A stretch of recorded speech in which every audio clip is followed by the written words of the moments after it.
હિન્દુસ્તાનના પહેલગામમાં જે આપણા હિન્દુસ્તાનના યાત્રીઓ પર આતંકવાદી હુમલો થયો છે તેને છોટાઉદેપુરના સમસ્ત મુસ્લિમ સમાજ વખોડી કાઢે છે અને એ આતંકવાદીઓને પકડી અને કડકમાં કડક સજા એમને કરવામાં આવે અને એમને સૌ મુસ્લિમ સમુદાય આજે શ્રદ્ધાંજલિ આપીએ છીએ।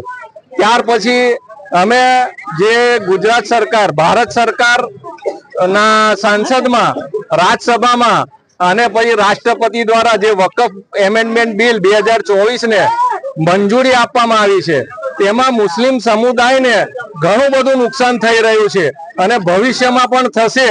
એટલે એ કાયદો મુસ્લિમ સમાજ સ્વીકાર્ય રાખતું નથી, તેનો આખા દેશના મુસ્લિમો વિરોધ કરે છે।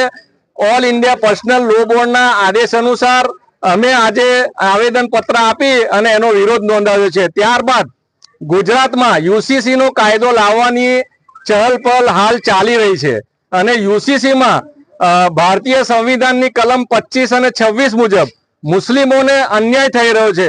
ધાર્મિક સ્વાયત્તતા જે ધાર્મિક સ્વતંત્રતા કલમ 25 મુજબ મળેલી છે કે મુસ્લિમોને દરેક ધર્મને ધાર્મિક સ્વતંત્રતાની રીતે પોતાની રીતે સ્વતંત્રતા મુજબ જીવી શકે, એટલે એ એક કલમનો વિરોધ છે।